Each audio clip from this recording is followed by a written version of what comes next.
What's going on YouTube? Welcome back to the channel. Today we have actually a little bit different video than usual. As you guys know, I do some detailing stuff, but it's not the main focus of this channel. The Veloster has been having bad issues with its windshield freezing over, not only on the outside but the inside of the car in cold weather, like below zero, and we're talking degrees Celsius, of course. It is winter time. Today is like the warmest day ever. It feels like spring.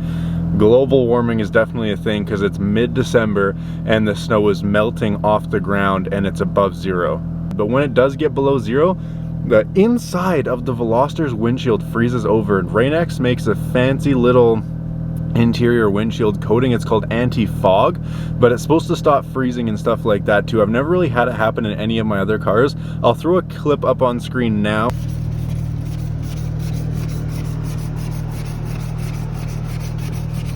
Super weird. There's snow all over the dash. You got to scrape it with a credit card. You just simply shouldn't have to do that. So I looked up online, and apparently this Rain-X interior windshield is the way to go. Not sponsored by Rain-X, but should be if you guys are watching this. Consider it. But let's go get a bottle of that. Hopefully they have it in stock. Actually, if they don't, that'd be real awkward. Install it, and I'll give you an update, see if this works. I don't have any parts for the Civic. Eli's not at the shop this weekend, so not a whole lot of content, but this is a huge issue, and every time I get in my car and I'm tired, I'm beat, I haven't had a coffee yet, early morning on my way to work, and I have to scrape the inside of my windshield off, drives me insane. So let's see if this fixes it.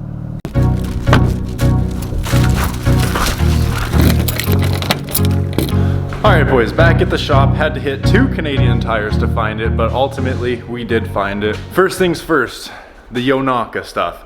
Yonaka is a fantastic company. They really are. They helped me out. They actually, I'll start off by saying they returned them. They're shipping back to them right now. I'll get my refund when they get there. But they were baffled on what was going on. I was baffled on what was going on. My next set of motor mounts, they asked me to let them know if they fit and how they fit. I will be getting automatic to manual Innovate mounts eventually. Once again, not Yonaka's fault. Do not let any of my videos showing the motor mounts deter you from getting Yonaka stuff. If your car is a manual and was originally a manual, go ahead and get those mounts. They should work flawless for you. The only thing me and Yonaka could come up with was that this car was originally an automatic. Still doesn't really make sense why the timing cover side mount wouldn't fit, since auto to manual, only thing that really changes is the transmission mount.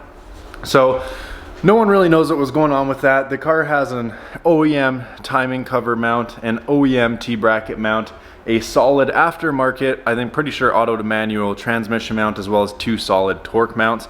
So I'm not sure what I'm going to do with the mounts, but Yonaka is a fantastic company. Their customer service was of the best quality I've ever dealt with from a parts company. Absolutely love those guys. I'm still going to continue to rock their sticker right on the back of the EG. And I'm still going to continue to rock their parts. They make phenomenal parts, especially for the price range. They're fantastic. I really like those guys. Great customer service, and they were willing to let me return it, even though it wasn't their fault. I guess it was my fault. Still, like I said, Yonaka and myself are still very baffled by the situation.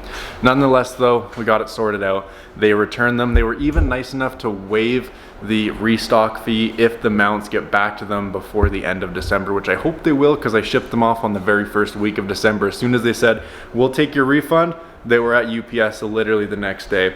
I drove down here at like fucking after work, pitch black outside, super late, all the way way uptown to way down here. So it was like a 20-minute or so drive, pitch black, grabbed the mounts just so I could drop them off the next day. So let's hope they get there in time. But that was the Yonaka situation. Yonaka, great company, best customer service. Something on my car is fucky. It's not their motor mounts. That's what happened with the Yonaka situation. Now, let's take a look at what I got.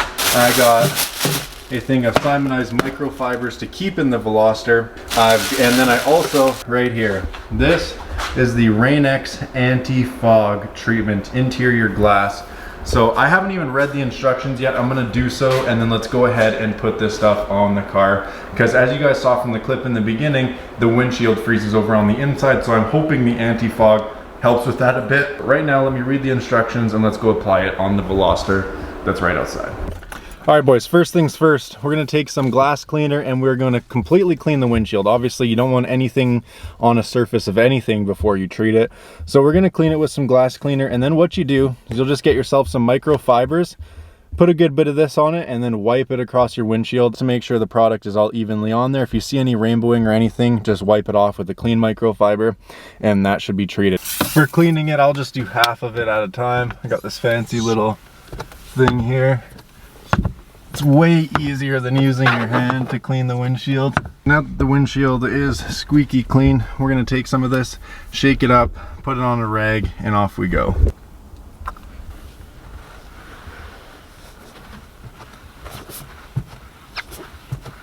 And then just buff off the excess, I guess. So it's super easy to apply. I basically just soaked a quarter of a rag in it, did it in quarters like I said, and then buffed it off with a dry towel, and now everything seems to be good. Yeah, I would just wipe it on, buff it off, and you're good to go. If it leaves some streaks after, just buff that off and it should be treated and good to go. So in a couple videos, if it does get cold enough, you'll hear from me if this stuff did work. I really hope that it did. Either way, it's cheap though. It says it's for fog and I'm hoping it resists freezing, so we'll see how it does. Little check too. It does feel slick and it does feel like there's a coating on it, so I'm really hoping this stuff works. If you guys have any experience with this Rain-X stuff and if it worked for you, let me know in the comments below because I'm eager to see. It doesn't seem like it's going to be cold enough to really see an effect recently, but hopefully within the next couple of videos I'll be able to get back to you and see if it froze over or not again. Curious about ate shit. And with that being said, comment, like, subscribe, boys. We'll catch you in the next one.